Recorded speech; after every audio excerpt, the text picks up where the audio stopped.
I thought in this video I would share a little bit about my experiences candidly going through the whole MBA process. Basically, long story short is I was able to get a pretty good score on the GMAT. I got a 750 and was able to compete and apply to a number of the schools and ultimately got into Yale School of Management. And I want to share in this video some of the insights and takeaways I've gleaned from my own experience applying to MBA programs, from being in the first year, from seeing a lot of my peers graduate now and enter the job market, and also from building relationships with other MBA students and other MBA graduates at other schools. So hopefully I can give you an authentic and genuine response to whether an MBA is worth it today, how I view the actual MBA experience, and perhaps if this is a fit for what you're trying to do with your own career as well. So first off, what I want to really share and be honest about is that I believe that nowadays an MBA is a nice credential to have, but by no means is a golden ticket in any way, shape, or form. So if you get into even Harvard or Stanford or MIT or Kellogg or University of Chicago Booth or Columbia or Tuck or Yale School of Management, I guarantee you that there are some people each year that for some reason do not get the job that they're hoping for, and some actually don't even move up at all after completing the MBA. And so that's something you have to really think about, is that you're gonna put in 2 years of your time, and arguably you're gonna put in probably 6 to 12 months of real effort to get the GMAT score you want when you're in the application stage and to get these essays done. It's a lot of work, it's a lot of effort, and it's a lot of cost when you think about it as well. Yale School of Management now, tuition cost is $85,000 US per year. So for the 2 years, you're gonna spend at least $170,000 US just for tuition, not to mention the cost of rent, which is just continuing to increase, cost of actual social activities, travel, other extracurricular activities, and just general living costs. So it's not cheap by any stretch of the imagination.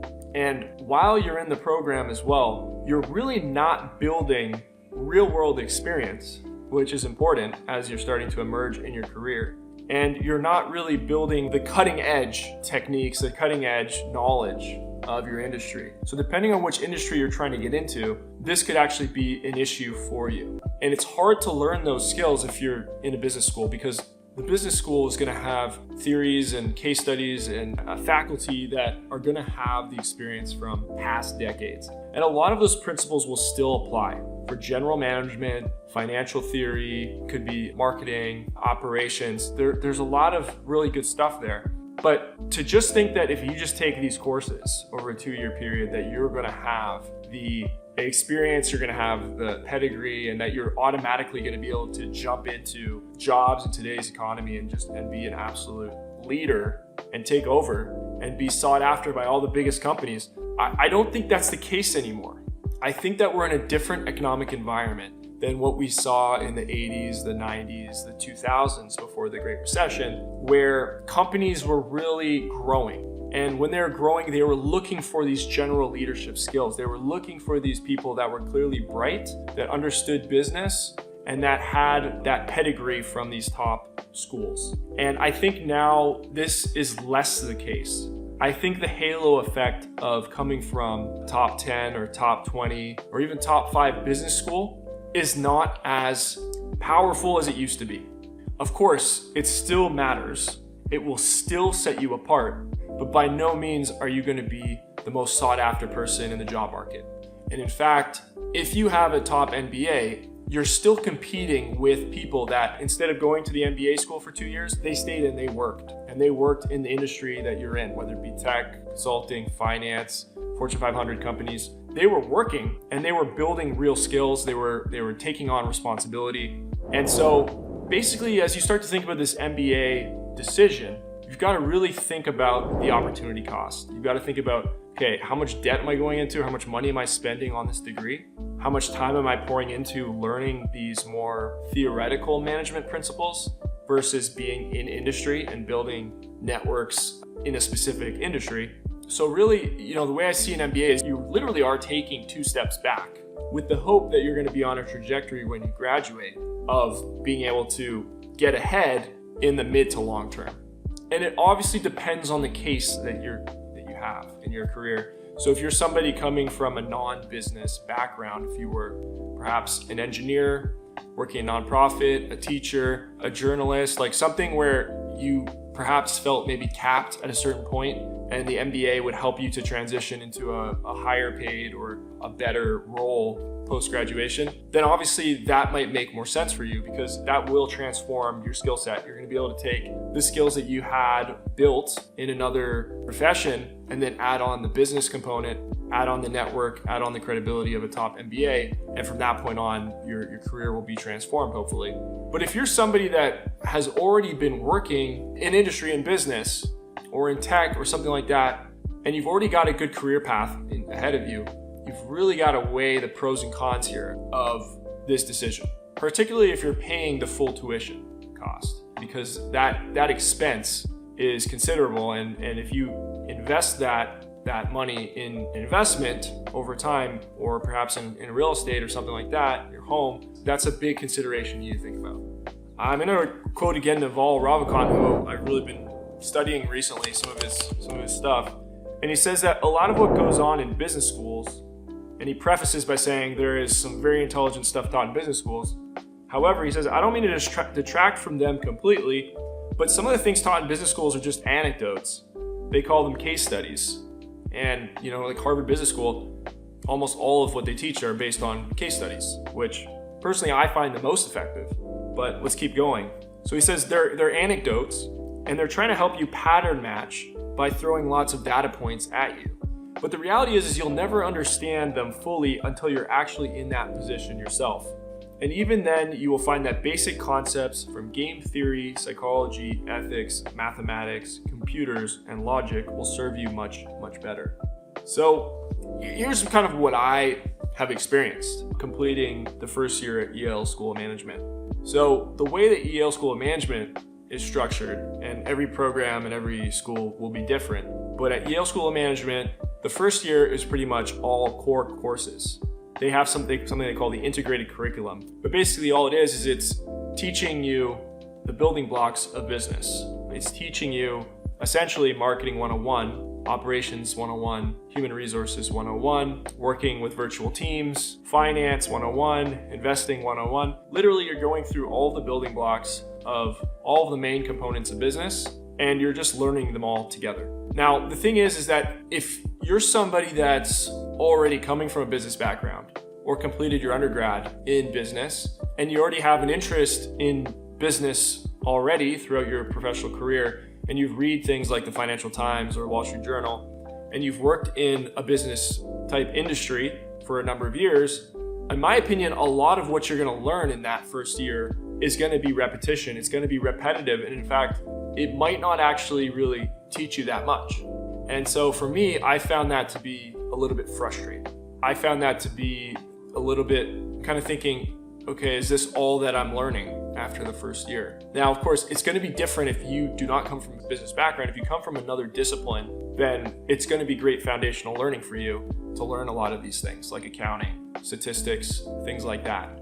But for me, certainly, I had learned a lot of that already and built a lot of experience practically as well in my career across a lot of those functions. So I wouldn't say it was a waste of time, but I would say that to spend a year and probably spend about $140,000 during my first year of cash between living costs and tuition, it didn't feel like the greatest investment for the first year. Now, once you get into second year, and again, this is just at Yale School of Management, then you can start taking electives. And I think that what the electives do is it allows you to really delve deeper into many different topics. So for example, you could take a course like housing markets, and that one you'll have an expert coming in and talking about the dynamics of different housing markets and how you think about building real estate projects or investing in real estate and which housing markets are attractive and which ones aren't, and other factors that come into play within that industry. And I think that's something that's very useful. In fact, it's probably something that everyone should probably learn if they can, because real estate is something we're always going to be involved with. Even if it's not our job, it's something that most people will buy a home, they'll rent, maybe they'll invest in real estate on the side. So that's something that's probably really valuable to learn. And to learn from an actual specialist in that field, I think is probably pretty valuable. In addition, you can learn from experts across many different types of industries. You can look at people that are focused on healthcare investing, private equity. You can look at specialists in the political sphere and understanding geopolitics, understanding where the US is compared to other countries and regions in the world. So all of these more specialist courses, I think, from an educational experience, are hard to match. I think that they're a great experience for somebody to really open their mind and to reflect on how they want to live their life, if that makes sense. To think, okay, do I like healthcare or not? Do I like tech? Do I like private equity? Talking to these specialists, talking to a lot of them are practitioners as well, hearing their stories, hearing what it's actually like in the field, and whether you think it's a fit for you to explore in the future. So I think from that standpoint, it's useful from a learning standpoint about who you are, what you like, and just broadening your experience of the business world and all the different areas that you can go down. Another aspect that most people would consider the MBA being useful for is networking. And I think that's probably true. I would preface that with saying, though, that it's not going to be this massive party where you're going to be friends with everyone and you're going to have all these super successful and rich friends coming out of an MBA. That's from my own experience. That's from talking to people across a lot of the business schools in the US and other programs. And it will be partially cultural. So some programs will be perhaps more open-minded than others. Some will be, they have their different configurations of how they have the different cohorts and things like that. But overall, what I would say is that the business schools can be quite cliquey and a little bit cutthroat as well. I found that there was quite a bit of drama between people, between social groups, that not a lot of people were potentially open and willing to kind of be open and collaborative as much as I had expected. But again, everyone will have a different experience. Just based on talking to other people in a lot of these top business programs, even if you look at Reddit, you look at different online chat forums and things like that, you're gonna see that there's different dynamics at play. And I think part of the reason for that is because the MBA programs are inherently competitive. At the end of the day, these top employers, for example, at my school, a lot of people wanted to work at MBB, McKinsey, Bain, or BCG, these top consulting firms. They're only going to hire a certain number of summer interns after first year and full-time offers for post-graduation. And so it really felt at times that there was a little bit of a cutthroat nature to these programs. So personally for me, I think that socially, you got to focus on quality over quantity. So I was able to build some really good friendships of really talented and great people that I enjoy just after that first year, and I keep in touch with them. But it's not going to be, in my experience, this thing where you're going to instantly go from having no network to having this massive network. So touching on the point about the economic cycle and how that affects MBA prospects. So it's debatable what the top 10 MBA programs would be in the United States right now. But let's say that you include the M7, which is Harvard, Stanford, Wharton, Columbia, Kellogg, MIT. And then let's say for top 10, you include Yale School of Management, you include Dartmouth Tufts, and you include Berkeley Haas. Let's just say that, it's debatable. I did some numbers, some calculations. Of those top 10 programs alone, there's over 5,000 graduates each year. So if you think about it, if you're in the top 10 MBA program, there's still 5,000 graduates each year that are trying to get jobs in relatively similar industries. From my experience, most people are looking for jobs in 3 different areas, and then there's another 4th, which is very cyclical. So those 3 major areas are typically 1, consulting. So most people are looking to work at MBB, McKinsey, Bain, or BCG. That's the cream of the crop. That's where people are trying to get a job. And others might go for other more boutique, mid-sized consulting firms or the big 4. So Deloitte, KPMG, EY, or PwC, and their related consulting arms.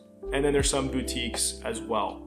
So that's consulting. The second one is there's usually a smaller percentage that will want to go into investment banking.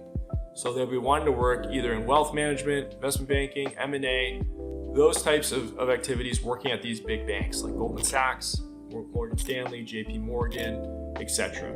That's another area. And then the third one that has obviously grown a lot over the last decade is big tech. So working at Meta, Google, Adobe, and some of these other big tech companies. Now, consulting's been not great right now. Big tech, they're really cutting costs, they're slowing down their hiring and increasing their standards as well. And investment banking and the whole financial industry as well it's doing okay, but deal making and IPOs are also down. So there's a lot of kind of headwinds right now that are happening in these key industries. The fourth, I would say, on top of those three would be just the general investment industry, which can be very cyclical as well. So that would include venture capital, private equity, mutual funds, asset management, other strategic trading and hedge funds. That sort of pocket of jobs is really dependent on where we are in the economy. And right now, those industries are also struggling. Private equity is struggling now that interest rates are going up and there's less deals available. There's a lot more competition for deals, and other investment industries are also not doing the greatest either. So as you're starting to think about whether you want to get an MBA here, you also want to think about, are these cyclical issues that are causing this lack of hiring? Or could this also be structural? Could these issues be actually because of, for example, artificial intelligence helping to automate a lot of these tasks that most consultants, bankers, even in tech, would be doing post-graduation? Or, is that a role? Are some of these companies actually not needing as many people because of their investments in AI? The second thing is, due to the geopolitical issues, due to deglobalization, is that lowering the growth potential of these companies and making them want to hire less people? I would also add this as well. I would say you want to think about whether these job opportunities are even going to fit within the career path you're looking for.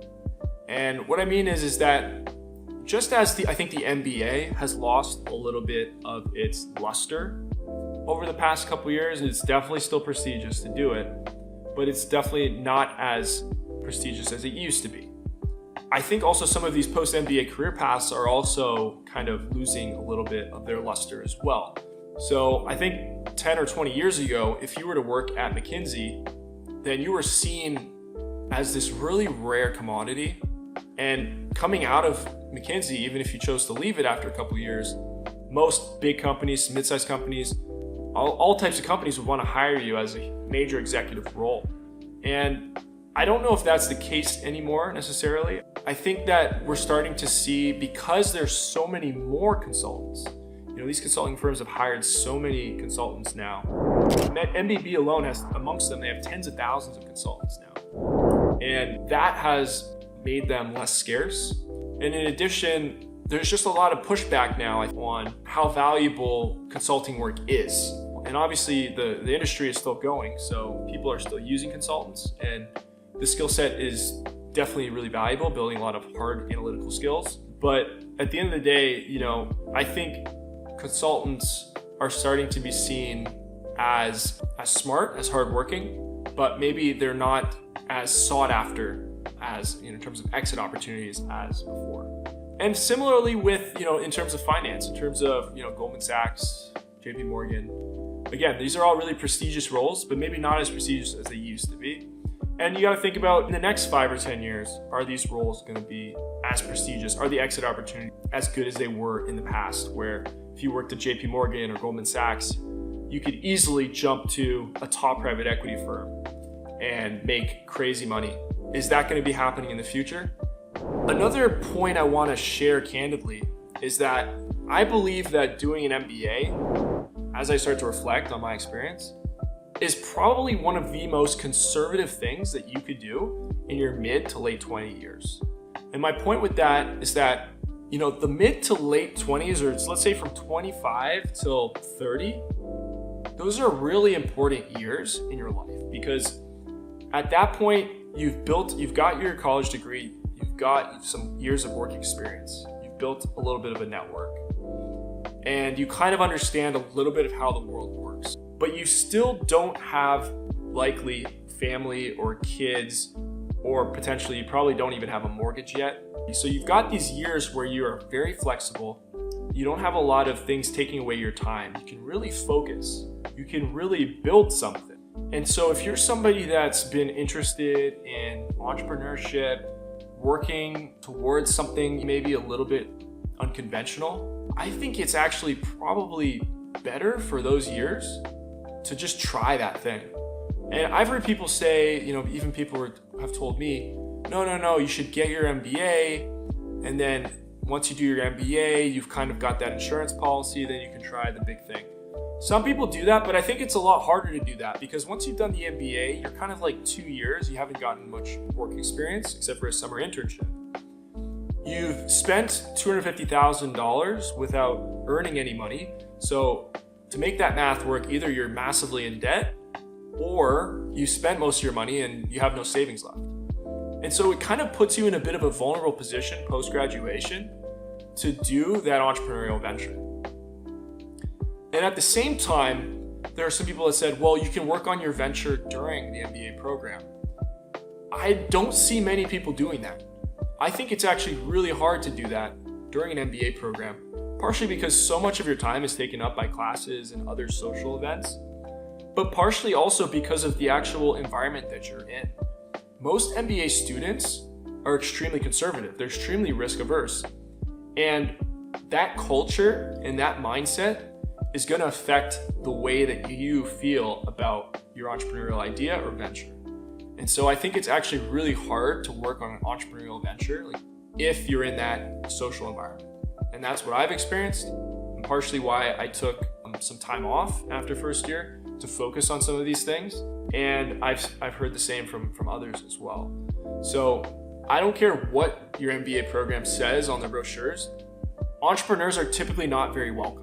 And they're not going to fit in with the general path of an MBA program, which is recruiting when you come in first fall, summer internship, and then you either get a return offer or you're back in recruiting again for post-graduation. That's the way that most people are thinking with their MBA.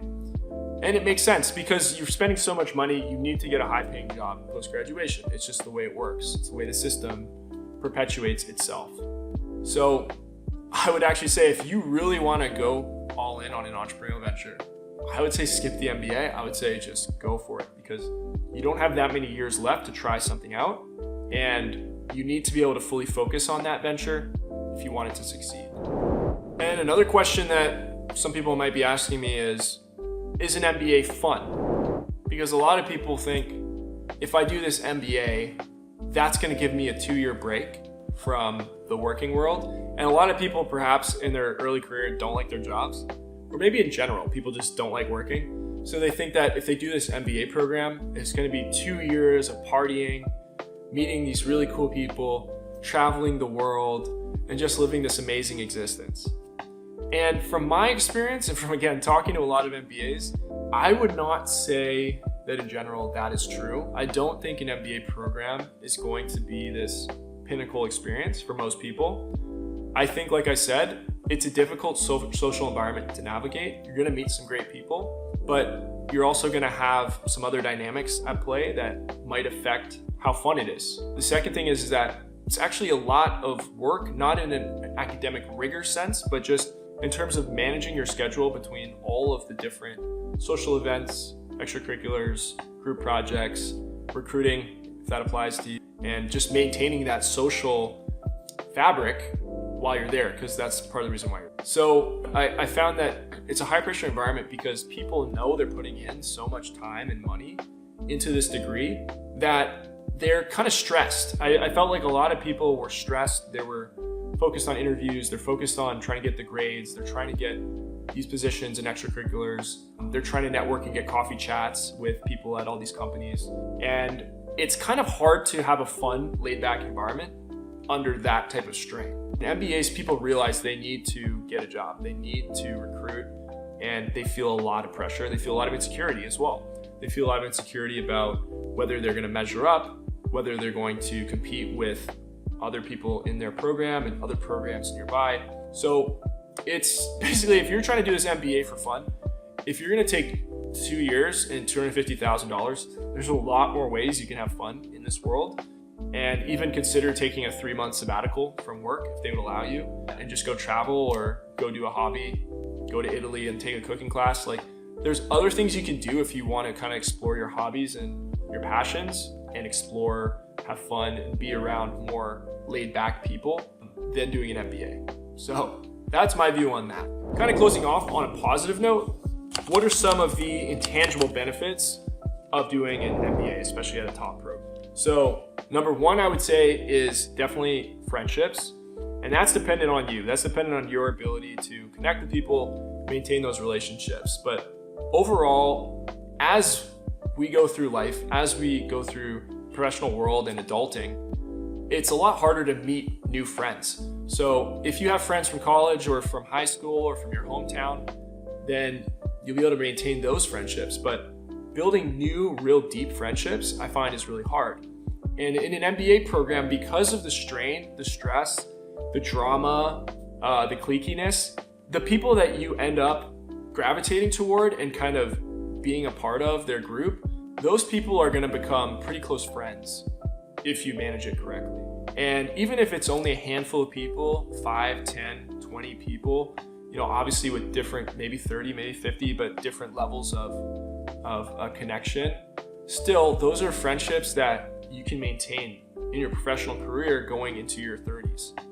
And I think that's really valuable, not only from a career standpoint, but even just from like a mental health standpoint. Having people that can relate to you, maybe have similar ambitions to you, that you can call up, whether they're in your city or not. For example, a lot of my friends have moved to very different cities, like Denver, San Francisco, Austin, Texas, New York, Boston, LA. So I have a lot of friends in different places, but still we can keep in touch and support each other.